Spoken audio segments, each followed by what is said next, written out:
ایک عورت تھی نا میرے آقا صلی اللہ علیہ وآلہ وسلم کے دور میں مدینہ منورہ میں، وہ ذہنی مرض میں مبتلا تھی، اس کا ذہنی توازن ٹھیک نہیں تھا، بڑی باتوں بہت زیادہ باتیں کرتی تھی، بڑی لایانی قسم کی بے مقصد قسم کی باتیں کرتی تھی، ذہنی مینٹل ہیلتھ کی پرابلمس تھی، تو بہت زیادہ باتیں کیا کرتی تھی۔ ایک مرتبہ حضور اکرم صلی اللہ علیہ وسلم کی بارگاہ میں حاضر ہوئی، نبی کریم صلی اللہ علیہ وسلم سے عرض کرتی ہے، یا رسول اللہ صلی اللہ علیہ وسلم آپ سے باتیں کرنے کا جی چاہتا ہے۔ نبی کریم صلی اللہ علیہ وسلم نے ارشاد فرمایا، بتاؤ کیا کہنا ہے، کیا کہنا ہے؟ وہ عرض کرتی ہے، یا رسول اللہ صلی اللہ علیہ وسلم آقا یہاں بات نہیں کروں گی، باہر تشریف لائیے۔ اب دیکھیے عرب کے پہاڑ انگارے برسا رہے ہیں، سورج حدت دکھا رہا ہے، شدید گرمی، اس گرمی کے موسم میں بڑھتی دھوپ میں میرے آقا صلی اللہ علیہ وآلہ وسلم اس عورت کی باتیں سننے کے لیے باہر تشریف لے جاتے۔ کوئی صحابی اس سے بات نہ کرتا، وہ اس لیے کہ وہ اس قدر باتیں کیا کرتی تھی کہ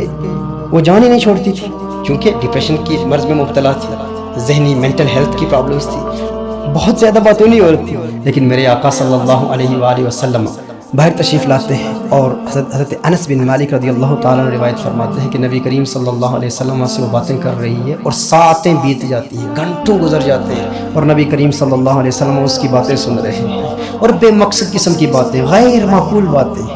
لیکن میرے آقا صلی اللہ علیہ وآلہ وسلم اس کی ساری باتیں سن رہے ہیں۔ اور کون آقا کریم صلی اللہ علیہ وسلم، آج کا شیخ، آج کا پیر، وہ کہتے ہیں میرے پاس ٹائم نہیں ہے، بھائی ہمارے پیر سب بڑے مصروف ہیں، ہمارے شیخ سب بڑے مصروف ہیں، فلاں شخص بہت بڑا کاروباری بندہ ہے یار، فلاں وزیر ہے، منسٹر ہے، بہت مصروف ہے، اس کے پاس کہاں ٹائم ہے؟ بھائی میرے آقا صلی اللہ علیہ وآلہ وسلم انہیں پوری دنیا میں دین اسلام کا پیغام عام کرنا ہے، کونین کے والی صلی اللہ علیہ وآلہ وسلم، ان سے زیادہ مصروف کون ہے؟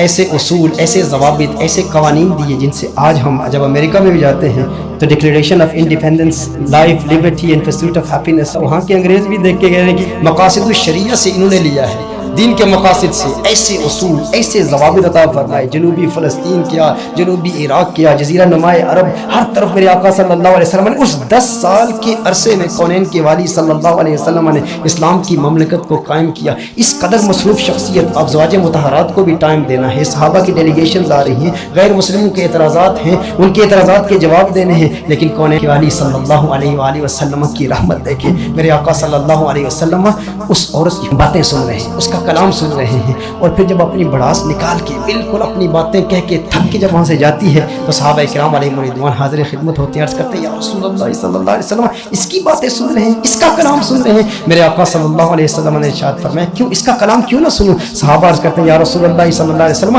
پورا مدینہ جانتا ہے کہ یہ نادان عورت ہے، بے مقصد اور لایانی قسم کی باتیں کرتی ہے، اس کے کلام میں کوئی فائدہ نہیں۔ آقا آپ کو تو کار نبوت کی ذمہ داری دی گئی ہے، اتنی بڑی رسپانسبلٹی آپ کو دی گئی ہے، یا رسول اللہ صلی اللہ علیہ وسلم اتنا وقت اس نے آپ کا ضائع کیا؟ مدینے والے آقا صلی اللہ علیہ وسلم نے ارشاد فرمایا جس کی پورے مدینے میں کوئی نہیں سنتا، میں بھی نہیں سنوں گا تو وہ جائے گی کہاں؟ وہ کہاں جائے گی؟ اس کی کون سنے گا؟ میں اسی لیے کہتا ہوں کوالٹی ٹائم دیں، جو ڈپریشن کے مرض میں مبتلا ہے نا لوگ، ان کو ٹائم دیں۔ میرے آقا صلی اللہ علیہ وسلم کی یہی تعلیم ہے۔ نبی کریم صلی اللہ علیہ وآلہ وسلم نے ایک مرتبہ نہیں، بار بار طرح ایک خاتون، ایک اندھی عورت، میرے آقا صلی اللہ علیہ وسلم کا گزر مدینہ منورہ کی گلی سے ہوا، اور نبی کریم صلی اللہ علیہ وسلم نے دیکھا کہ ایک اندھی عورت ٹھوکر کھا کے گرتی ہے، اور دیکھا کہ کچھ اوباش نوجوان اسے دیکھ کر ہنس رہے ہیں، اس کا تمسخر اڑا رہے ہیں۔ میرے آقا صلی اللہ علیہ وسلم آپ دیدہ ہو گئے، نبی کریم صلی اللہ علیہ وسلم کی آنکھوں سے اشکوں کی برسات جاری ہو گئی، میرے آقا صلی اللہ علیہ وسلم رو رہے ہیں، اور پھر اس کو اٹھاتے ہیں، گھر تک پہنچاتے ہیں۔ سنن ترمذی کی روایت ہے، میرے آقا صلی اللہ علیہ وسلم گھر تک پہنچاتے ہیں، اس کے بعد ہر روز میرے آقا صلی اللہ علیہ وسلم اس کے لیے کھانا دیتے ہیں۔ اور یہ فقط نبی کریم صلی اللہ علیہ وسلم کا اپنا ذاتی عمل نہیں ہے، نبی کریم صلی اللہ علیہ وسلم نے اپنے صحابہ کو بھی یہی سکھایا۔